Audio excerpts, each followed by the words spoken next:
दुर्गा मैया की जय। पिताजी, यह प्रश्न राम प्यारे जी के द्वारा YouTube कमेंट के माध्यम से पूछा गया है, जो कि इसके पहले भी इन्होंने कमेंट किया था, जिस पे आपने अभी जवाब दिया था। वह लिखते हैं कि चूड़ियां बहुत प्रकार की होती हैं। विधवा महिला चांदी या सफेद वस्तु की चूड़ियां धारण कर सकती है। सफेद वस्त्र, पायल, बिछिया पहन सकती है। कुछ नियम ऐसे चले आ रहे हैं कि उसी के ऊपर चलना अच्छा रहता है। जरा सोचिए, कोई भी शुभ काम हम करते हैं तो सबसे पहले पुरुष से शुरू करते हैं, जैसे गणेश पूजा। लेकिन जब भगवान का आराधना करते हैं तो पहले नारी का नाम लेते हैं, जैसे सीताराम, राधा कृष्ण। लेकिन इसके बावजूद पुरुष को शक्तिशाली माना गया है, जैसे गणेश जी। किसी भी धर्म में पुरुष को ही आवाहन किया जाता है, ना कि औरत को। हिंदू, मुस्लिम, ईसाई, बौद्ध सभी जगह पुरुष की मान्यता है। औरतों को हर जगह पीछे ढकेला गया है। ऐसा लगता है भाई कि आप विधवा स्त्रियों के पीछे पूरा हाथ धो के पड़ गए हैं। आपको उनका सुख बर्दाश्त नहीं होता क्या? आप हमें एक बात बताइए। सबसे बड़ी चीज़ है, आपने कहा कि सफ़ेद वस्त्र, चांदी की पायल, चांदी की बिछिया और चांदी का ही कड़ा पहन सकते हैं। यानी वह स्त्री पूरी तरह से सफ़ेद आवरण में ढक जाए, वही पहन ले। आवरण में ढक न जाए मतलब पूरी तरह से सफ़ेद वस्तुओं का ही पहनावे में धारण करें। तो हमें एक चीज़ बताइए, सफ़ेद चांदी, पायल और ये पहनने के लिए क्यों बोला गया है? इसको बोलने के पीछे भी एक कारण है, और वह कारण सबसे बड़ा यह है कि हमें चांदी और सफ़ेद वस्त्र से शांति प्राप्त होती है। कहते हैं कि चंद्रमा इसका नहीं सही है, तो उसको सफ़ेद चांदी का अंगूठी या चांदी में मोती पहनाते हैं या चांदी का चंद्रमा पहनाते हैं, ताकि इसको चंद्रमा से राहत मिले। और चंद्रमा ठंड का स्वामी है, मतलब शीतलता प्रदान करता है। और जब एक विधवा स्त्री होती है तो उसको शीतलता ही चाहिए, ताकि उसका मन इधर उधर कहीं भटके ना। पहले के समय में लोगों का उसके ऊपर एक तरह से बहुत बड़ा दबाव रहता था, जिसके कारण उसको ना चाहते हुए भी इन सब चीज़ों को पहनना पड़ता था, मजबूरी में पहनती थी। कुछ विधवाएं तो पहले के समय में मैंने सुना है कि बचपन में ही विधवा हो गई। मेरे यहाँ भी एक बुआ जी आती थी, अब तो वे जीवित नहीं हैं। वे बचपन में ही उनके पति नहीं रहे, तब तो वे जानती भी नहीं थी कि उनके पति कैसे हैं, क्या हैं। अब वे पति नहीं रहे तो उन्होंने अपना पूरा जीवन विधवा का गुजारा। और वे डेली गंगा जी जाती थी नहाने। डेली उनके पैर ऐसे लगते थे कि एकदम जैसे तप के सड़ के हो गए, मतलब इतना मजबूती। अब बताओ आप, जिसने अपने पति का मुख तक नहीं देखा, जो जानती भी नहीं है कि हमारा पति कैसा था, क्या है, तो वो विधवा हो गई। अब उसको समाज के उससे विधवा के उसके पहनावे को पहनना पड़ा, और पूरा जीवन उसने भक्ति मार्ग में समर्पित कर दिया। इस मार्ग में ना सही, उस मार्ग में प्रभु अगले जीवन में देगा। लेकिन इस जीवन में भी हम लोग अपनी तरफ से क्यों बच्चों को पहनने के लिए कि नहीं तुम विधवा हो, तुम अलग रहो, तुम ऐसे ना करो। आज भी मैं देखता हूँ बहुत से घरों में, जब कोई बेटी या बहन पीरियड से हो जाती है, तुम मत छुओ, अलग बैठो, किसी से वो ना करो। क्यों?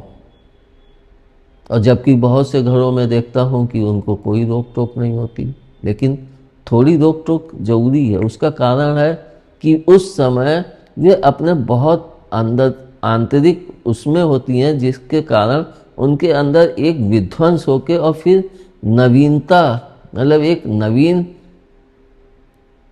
कोक फिर से तैयार हो रही। जैसे कि कहते हैं कि किसी बीज के आने का इंतज़ार हमारे कोक करती है, और जब वह बीज नहीं प्राप्त होता है तब वह फिर से उसको ध्वस्त करके और फिर से नवीन निर्माण करती।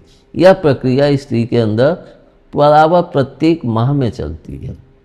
लेकिन उस समय उसको मंदिर में जाने के लिए इसी कारण से रोका गया कि वह कमज़ोर होती है तो उसके ऊपर दूसरी शक्तियाँ हावी हो सकती हैं। लेकिन विधवा के उसमें आपने ऐसा कहा, यह बात नहीं समझ में आती। और फिर आपने कहा कि सफ़ेद वस्त्र धारण करना चाहिए। सफ़ेद वो अब जिसे कम उम्र में जो स्त्री विधवा हो गई तो उसके सबसे ऊपर में तो काले बाल ही हैं, अब वो काला रंग कहाँ ले जाएं? क्या उस पर भी पेंट कर देना चाहिए कि उसको भी घोट के गंजा बना देना चाहिए? आखिर आप कौन से युग में जी रहे हैं? आप क्या चाहते हैं? और सबसे बड़ी बात है कि हम अगर विधवा को एक मर्यादापूर्ण जीवन जीने का मार्ग प्रशस्त कर दें तो वह उसकी दुआएं आपको कितनी मिलेंगी। और आप सबको यही सिखाते रहेंगे कि सफ़ेद वस्त्र पहनो, सफ़ेद चूड़ियाँ पहनो, तो क्या यह आप अपने किसी बहुत, जिसको आप बेटी को प्रिय हैं, जिसको भी आप बहुत ज़्यादा प्यार करते हैं या चाहते हैं या बहुत ज़्यादा उसको खुशियों का ख्याल रखते हैं, अगर उसके साथ कोई ऐसी दुर्घटना हो जाए तो फिर आप अपने लिए इन नियमों में बदलाव जरूर कर लेंगे। इस कारण जो नियम हम नहीं पूरे कर सकते हैं उसको हम स्त्रियों पे क्यों थोपें? फिर आपने कहा कि पुरुष ही शक्ति का वो है, स्त्री शक्ति का वो नहीं मानी गई। हर समाज में, हर जात धर्म में, चाहे वह हिंदू हो, चाहे मुसलमान हो, चाहे ईसाई हो, सब जगह पुरुष को शक्तिशाली माना गया। अरे भैया, पुरुष को शक्तिशाली इसलिए माना गया है कि यह समाज ही पुरुष का है, और जब यह समाज पुरुष का है तो वह अपने आगे स्त्री को वह महत्व नहीं दे सकता है। जबकि हमारे सनातन धर्म में स्त्री को ही शक्ति स्वरूपा कहा गया है। स्त्री अपनी कोख में 9 महीने तक एक बच्चे को ढोती है, उसका पेट में ही उसका लालन पालन होता है। वो सब बहुत दूर की बात है। आपसे मैं सिर्फ इतना कहता हूं कि आप एक 3 किलो का वजन लेके अपने पेट पे बांध लीजिए और फिर आप उसको 9 महीने तक बिना खोले, चाहे आप लैट्रीन जाएं, चाहे आप नहाएं, चाहे आप जो भी कार्य करें, लेकिन उस 3 किलो के वजन को आप पेट से खोलेंगे नहीं। एक कपड़े के साथ आप उसको बांध लीजिए। अब मैं गारंटी से कहता हूँ आप उसको 1 महीने भी बर्दाश्त नहीं कर पाएंगे। उसको पेट में बांधे हुए आप चैन से सो नहीं पाएंगे। उसको पेट में बांधे हुए आप बाहर निकल के मार्केट में जा नहीं पाएंगे। उसको बांधे हुए आप कोई भी कार्य सुगमता पूर्वक नहीं कर पाएंगे। आपको वो भार अपने आगे महसूस होगा और आप अपने को उस भार के आगे हमेशा थका हुआ महसूस करेंगे। तब आपको स्त्री शक्तिशाली है कि पुरुष, यह ज्ञान आपको प्राप्त हो जाएगा। तो एक बार आप इसको करिए, आपको खुद प्राप्त हो जाएगा कि एक स्त्री कैसे 9 महीने बच्चे को अपने पेट में वजन उठाती है। और जो आपने कहा पिछले प्रश्न में कि एक विधवा को अपना धर्म परिवर्तित कर लेना चाहिए, और इस दूसरे प्रश्न में आप कह रहे हैं कि सभी धर्म, चाहे हिंदू हो, चाहे ईसाई हो, चाहे मुस्लिम हो, सभी धर्म में पुरुष को प्रधान मान्यता दी गई है। तो आखिर वह विधवा कौन से धर्म में परिवर्तित अपने को करे, यह भी आपसे प्रश्न का उत्तर जानना चाहता हूँ।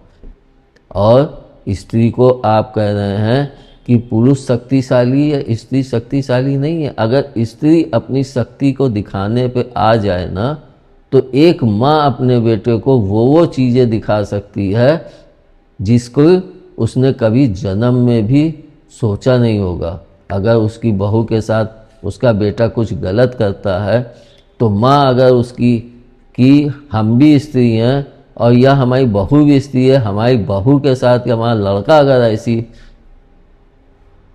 कर्म कर रहा है तो वह बहुत गलत है, तो वह उसको अपने मतलब जायदाद से बर्खास्त कर दे, निकाल दे, तो वह इतना बड़ा दंड हो जाएगा कि वह जीवन में भी कभी किसी स्त्री का अनादर नहीं करने की हिम्मत कर पाएगा।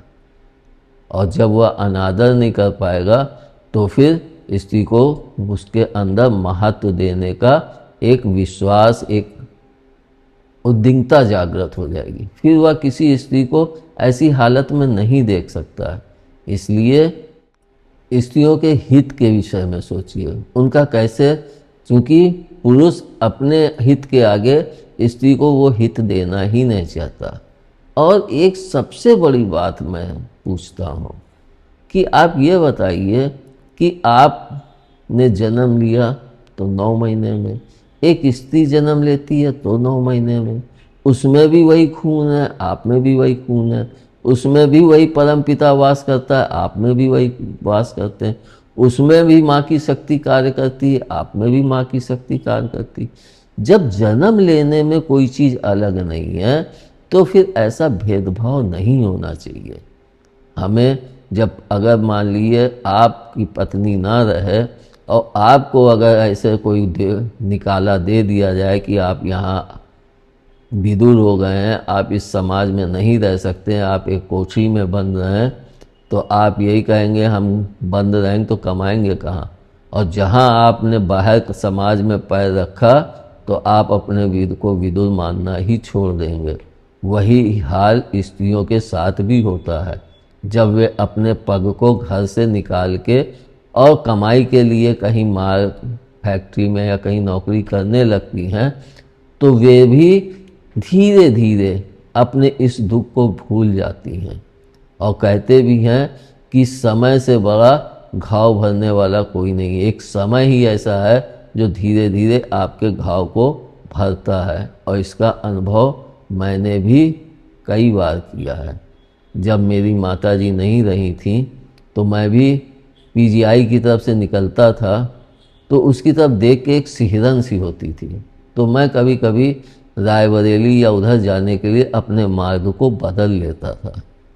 लेकिन धीरे धीरे उससे एक वो डर और एक भय समाप्त होता गया। अब वह भय और समाप्त नहीं, अब नहीं लगता है कि पीजीआई को देख के एक भय हो। इसीलिए कि समय हर एक इंसान को, हर एक स्त्री का घाव भर देती है। सिर्फ हमको सही मार्ग का चुनाव करके उस पथ पे बढ़ना चाहिए ताकि हम दुखी होकर गलत मार्ग को ना पकड़ सकें। धन्यवाद। दुर्गा मैया की।